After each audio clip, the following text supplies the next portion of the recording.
Hello, I'm Jude Utay, and I'm here with Al-Shubeilat, Jihin Sharif, and Jidan Lee.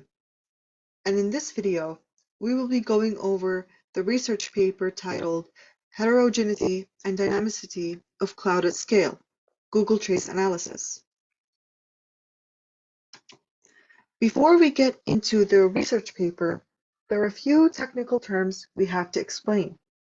The first term is heterogeneity, which describes the variety of hardware and software components which leads to complex interactions and performance issues.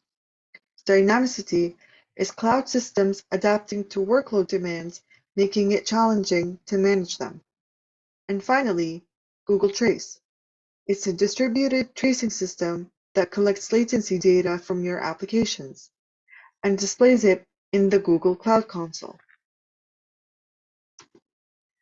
Cloud computing is hosting multiple tenants on the same infrastructure, which is basically the Google Cloud. This concept introduces resource management challenges because it introduces diverse workload profiles. For example, scientific computing, elastic long-running internet services, and data analytics of many scales, and much more. Google released a dataset to help researchers gain more insight to understand the details of real-world workloads. The analysis of this dataset revealed several challenges. The first challenge is machine and workload heterogeneity. Cloud environments are usually made up of whatever is cheaply available and has good performance. Over time, the resources acquired by an organization become diverse, heterogeneous.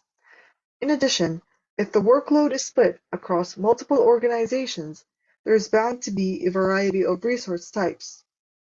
This diversity creates a challenge when it comes to efficiently utilizing these resources. The second challenge is highly dynamic resource demand and availability. When multiple organizations are using the same infrastructure, it becomes difficult for schedulers to accommodate for that dynamic workload. When and how many tasks arrive become difficult for the scheduler to handle. The third challenge is predictable but poorly predicted resource needs. The high degree of heterogeneity and dynamism in the workload makes it difficult for the scheduler to make predictions. That being said, if there are long-running jobs that follow a predictable pattern, time-based models of resource usage can be used.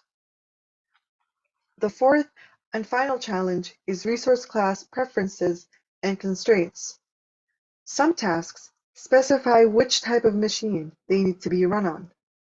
This creates a utilization and possible task latency issues. There are tasks that are using resources more powerful than what they need, while other tasks are waiting for these resources to be free. These challenges make resource utilization more complicated. In order to achieve good resource utilization, more sophisticated, time-based models should be created. This paper went on to analyze the Google Trace in detail to explore these challenges, and concluded with a discussion of the implications for future work in cloud resource allocation. The objective of this paper was to understand the challenges in deploying cloud-based schedulers, which was done by analyzing trace data from a large and versatile cluster. The authors used statistical analysis and visuals to gain insight into the data. For a little bit of a background, the Google cluster trace has been analyzed by multiple research groups, each with their own focus and findings. However, contrary to the homogeneous workloads discussed in previous works, this paper focuses on heterogeneous workloads. Previous cited studies have focused on three broad categories. First, long-running services like servers, such as web servers, that require a certain amount of resources, usually CPU time, to achieve acceptable performance and run indefinitely. Directed acyclic graphs of task systems, which you might know as MapReduce or Dryad-like systems, which run many independent short tasks that are assumed to be CPU bound or input output bound, and high performance or even throughput computing batch queuing systems that typically run CPU bound programs. They can usually tolerate substantial wait times and often require many machines simultaneously for a long period of time, like hours to days. Like initially introduced, the paper examines the Google cluster trace, which captures a range of behaviors from all of these categories. The trace consists of several concurrent traces for a month of activity in one big 2000 machine cluster. It includes information on cluster scheduler requests and actions, usage per task, and machine availability. Um, and even though the trace lacks precise information about the purpose of jobs and machine configuration, it still provides valuable insights into workload behavior and resource utilization. The trace has also been independently analyzed by three other groups of researchers. D et al. Focused on comparing the Google Trace characteristics to those of grid and HPC systems. Liu and Cho studied machine properties and their life cycle management, workload behavior, and resource utilization, while Hang et al. Studied the trace from the perspective of energy-aware provisioning and energy cost minimization. This section talks about the nature of the machines used in the trace. The authors pointed out that there was an assumption that cloud computing traces were more homogeneous. However, they believe that that is not necessarily true. The trace had a combination of latency-sensitive and less latency-sensitive tasks. Furthermore, using scheduling strategies that are specific to one type of environment are unlikely to be successful, and in heterogeneous environments, tasks are not treated equally, so slot-based scheduling will also not likely to work. In the next few minutes, I will be talking about and explaining the various heterogeneous aspects of the trace that were mentioned in the paper. The first aspect is machine types and attributes. There were three different platforms used, and the way the trace providers differentiated them is by their microarchitecture and chipset version. On the right there is a table taken from the paper that summarizes the configuration of machines in the cluster. There were three platforms, A, B, and C, but there was no other mention about them. The memory and CPU were normalized to the configuration of the largest machine. The largest machines were from platform C, and that is evident because the ratio of the CPU and memory is 1.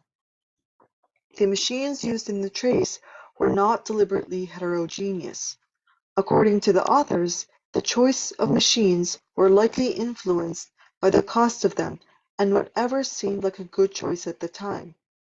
The machine attributes provided in the trace were organized into pairs, with 67 unique machine attribute keys. The majority of attributes had less than 10 unique values.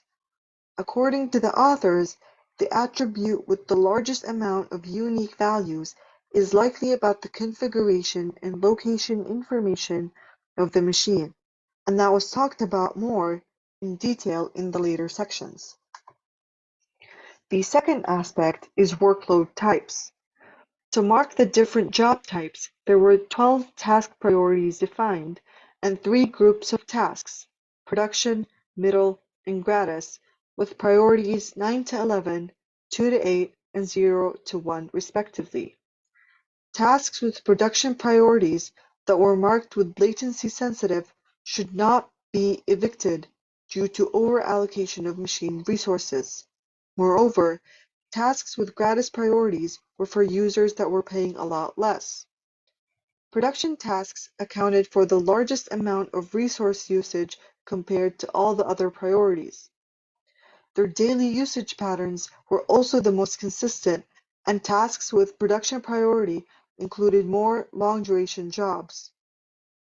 Job types were not distinguishable besides by their resource usage and duration.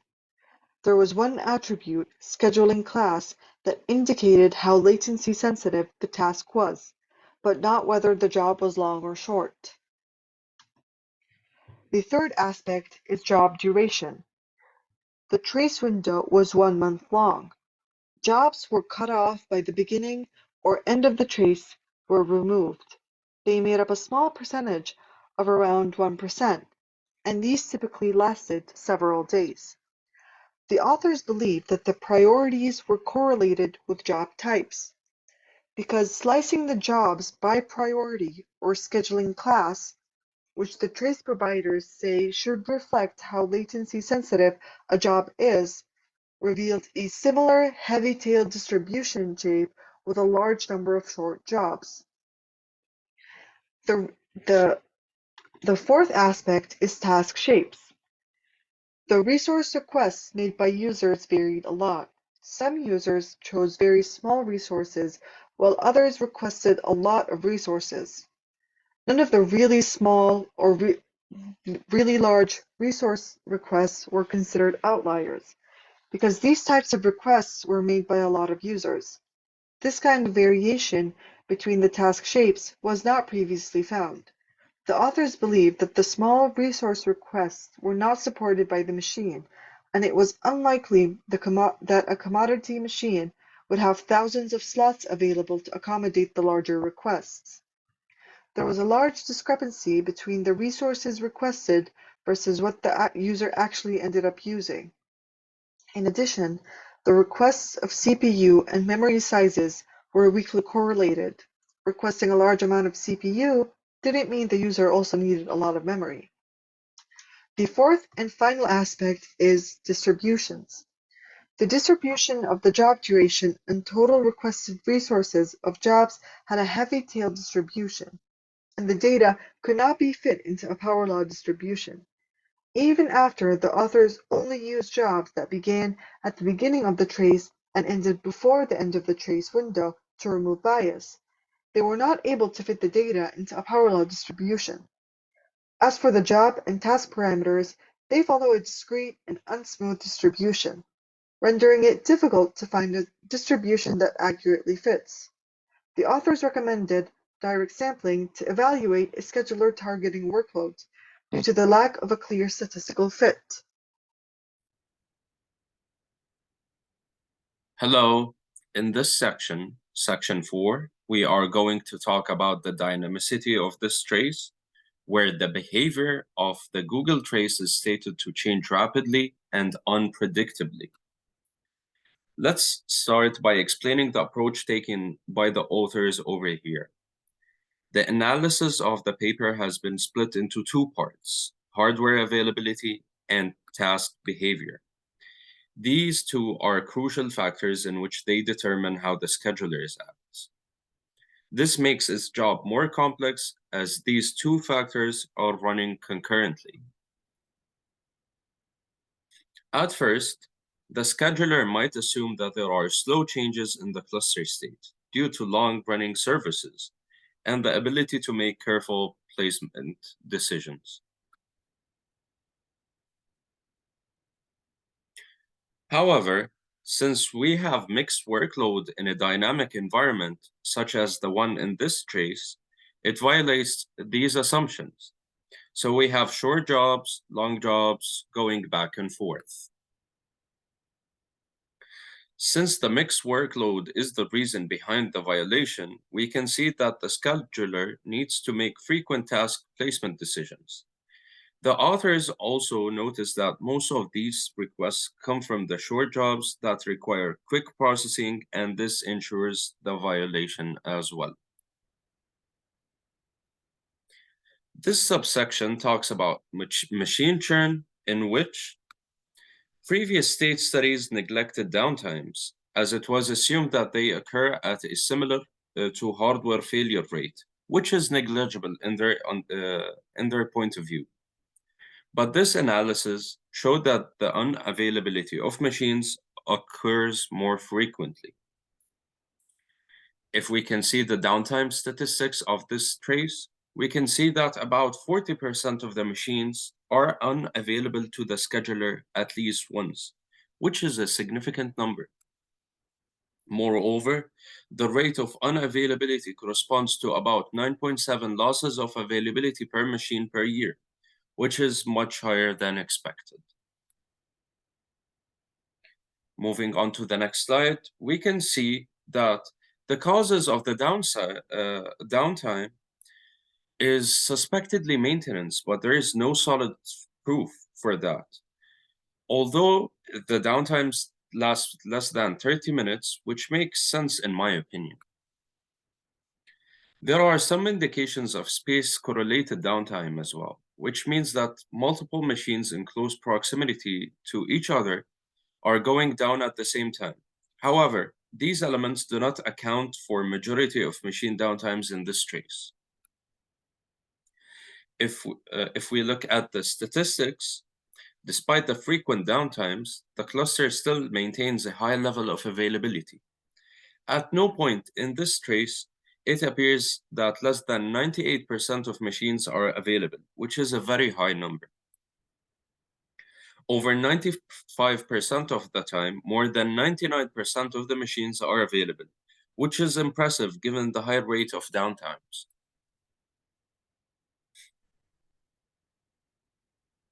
Many tasks in MapReduce, which is the use of this cluster in this trace, behave like long-running services. This causes the scheduler to assume that there are not much new work from other tasks. If we can take a look at figure 5, it shows that even during quiet times, the scheduler should take frequent task placement decisions, even during to be called quieter times, although the scheduler never has quiet times in my opinion.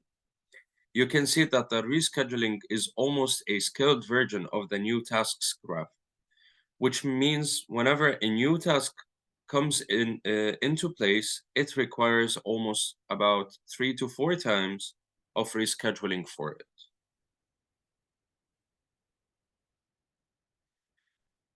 If we talk about task and job churn, which is the second subsection of this section, the scheduling is more frequent as more short jobs are occurring, as well as jobs are getting terminated and needs to be resubmitted.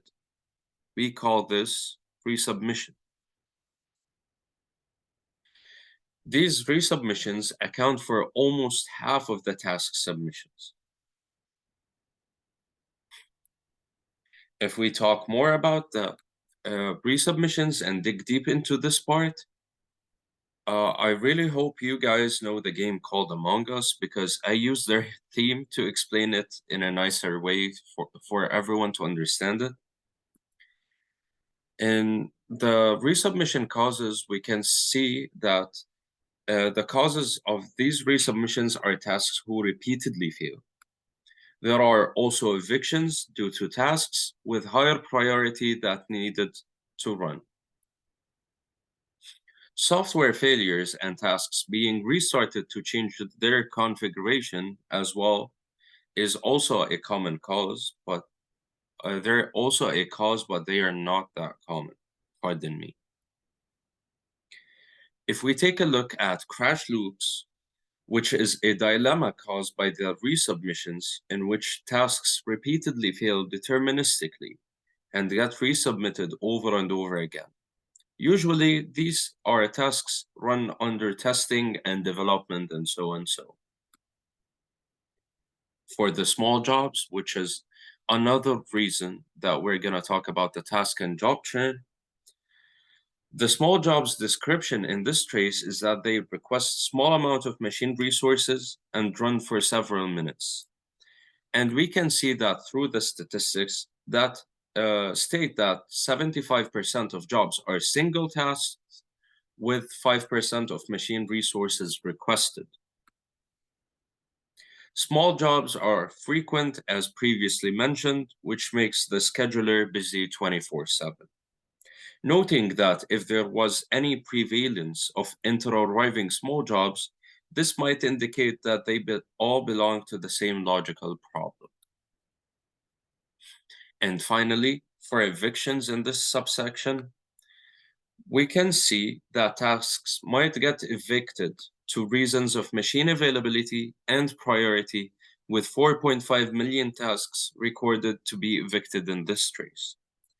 There has been noticed as well as that there is greatest priority tasks, which are low or free priority tasks, have an average of eviction rate of four evictions per task day, with none of them being on a weekend, which means the demand on the cluster is low on weekends. Thank you so much, and moving on to the next section. In this section, the authors focused on the actual usage of the cluster by jobs. Even though there is a lot of task churn, it was found that overall resource usage is stable.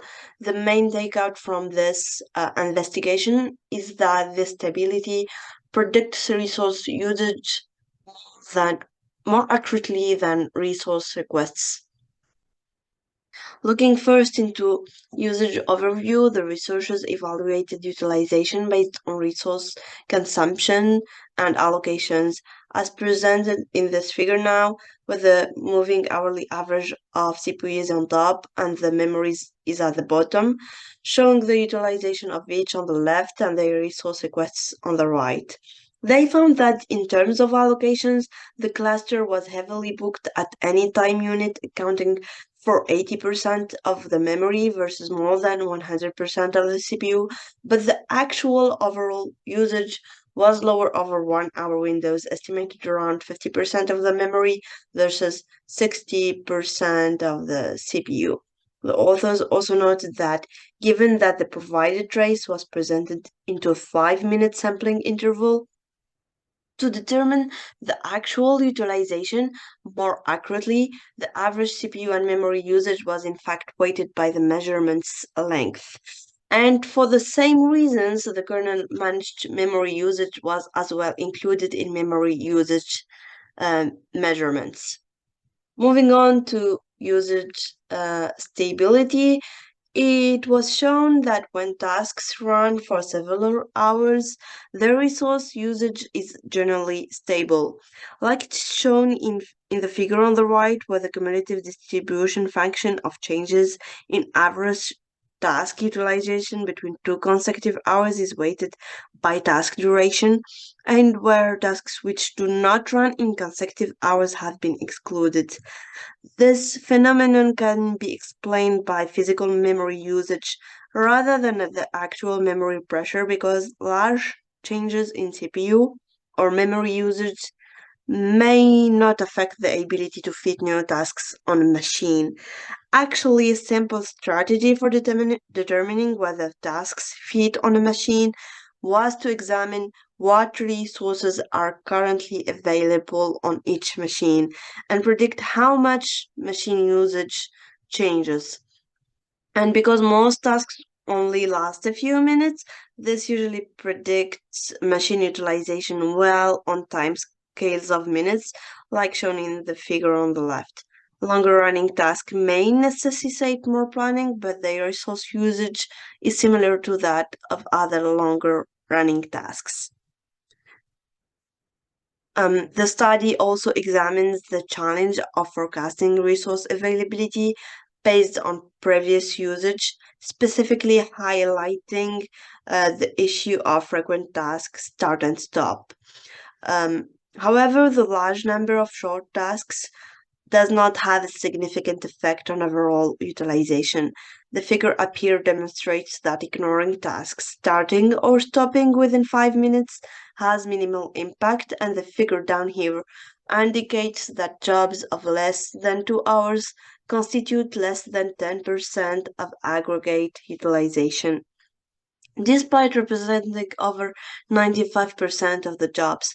So the scheduler can safely disregard these brief jobs when predicting cluster utilization.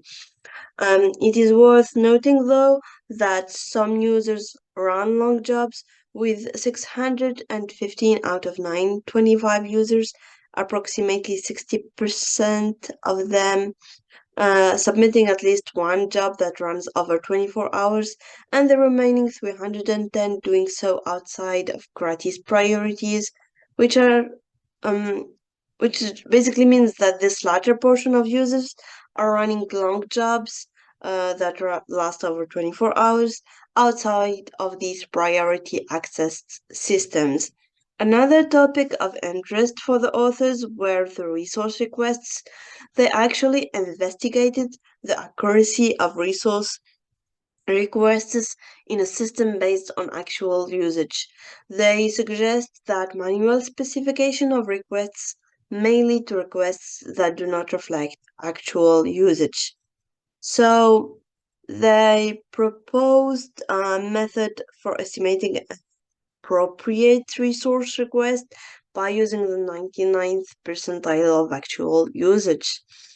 The paper also highlights that resource usage varies amongst tasks within a job and over time, causing inaccuracies in resource requests. Hence, the authors suggest that users would benefit from tools to identify these outliers explicitly. And finally, the paper shows that CPU usage is less constrained by requests than memory usage. Um, Lastly, regarding the usage, since the frequency of job submissions in clusters allows for resource prediction, the researchers looked into repeated submissions. Jobs with the same local job name, let's say, were identified as duplicates. And even though the trace contains approximately 40,000 unique names, frequently repeated jobs account for only 30% of utilization. However, because these jobs are not used consistently, like shown in this figure, predictions based on them are only accurate within 25% of the time for jobs that account for less than half in memory hours of all the repeated jobs. This is the task constraint. What is the constraint?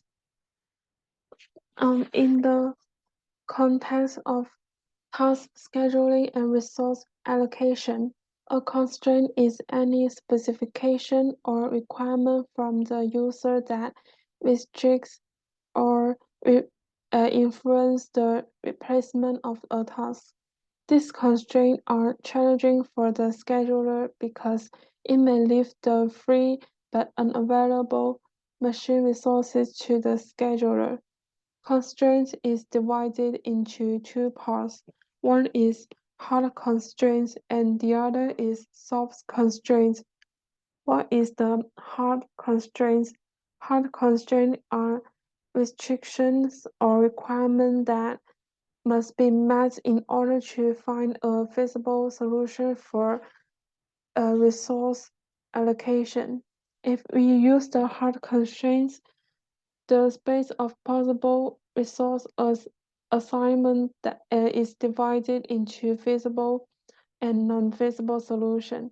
And search for the optimal solution can be focused more on the feasible solution and meet all the hard constraints.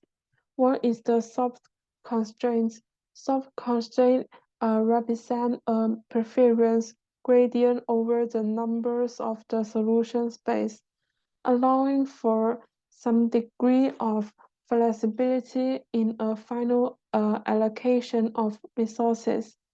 And the goal of the soft constraint is to find an optimal solution that balances the competing requirements and preference while still meeting the hard constraints. In this paper, Google traced provided two major constraints of hard constraint to the scheduler. One is based on the machine attribute, and the other is to avoid job from being co-scheduled on one single machine is called anti-affinity restrictions. The first category is the tuple based on the machine attributes, like key value operator.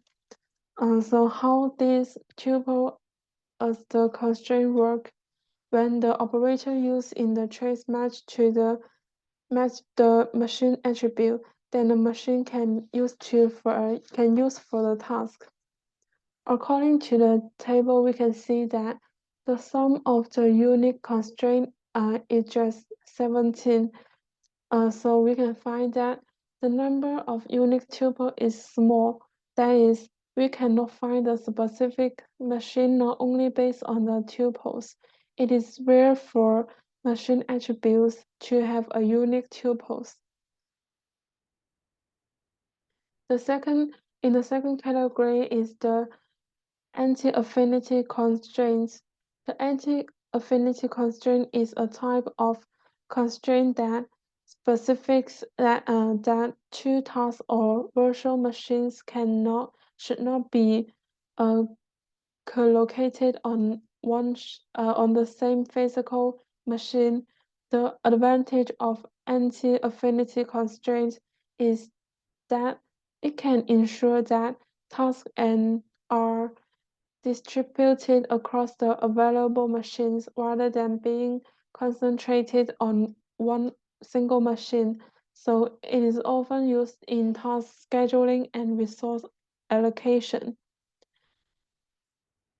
About the scheduling delay, the author of the paper found that the number of constraints may not be a reliable predictor of scheduling latency. The percent of absence of constraints is more relevant to latency. For example, unconstrained tasks have an average latency of about 200 seconds, but the constrained task experience an additional 46% delay on average. There are some data explain that. We can see the table for with the same priority, the delay with anti-affinity is much more than delay with no anti-affinity. So we can find that the presence of anti-affinity constraint may correlate with higher scheduling delay, while constraints specified over machine attributes may correlate with lower scheduling delay. So in general, the presence or absence of constraint can have a significant impact on scheduling delay because it would affect the complexity and feasibility of the scheduling process. This is about the locality. Some machine attributes have the feature of a unique identifier, and that is called GK. The relationship of GK value and machine is that there is one-to-one mapping from GK values to the machines, but not from GK values to machine size. That means a specific machine can be located by its GK value, but not every machine has a unique identifier attribute.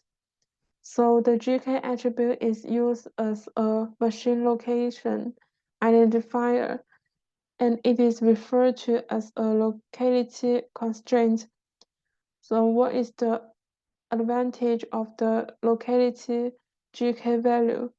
Using the unique machine identifier, GK can be valuable for a variety of purposes, like it can help to avoid duplicates, allocation of resources, and it also can ensure that specific machines are not overburdened with too many tasks. So this is something about the locality.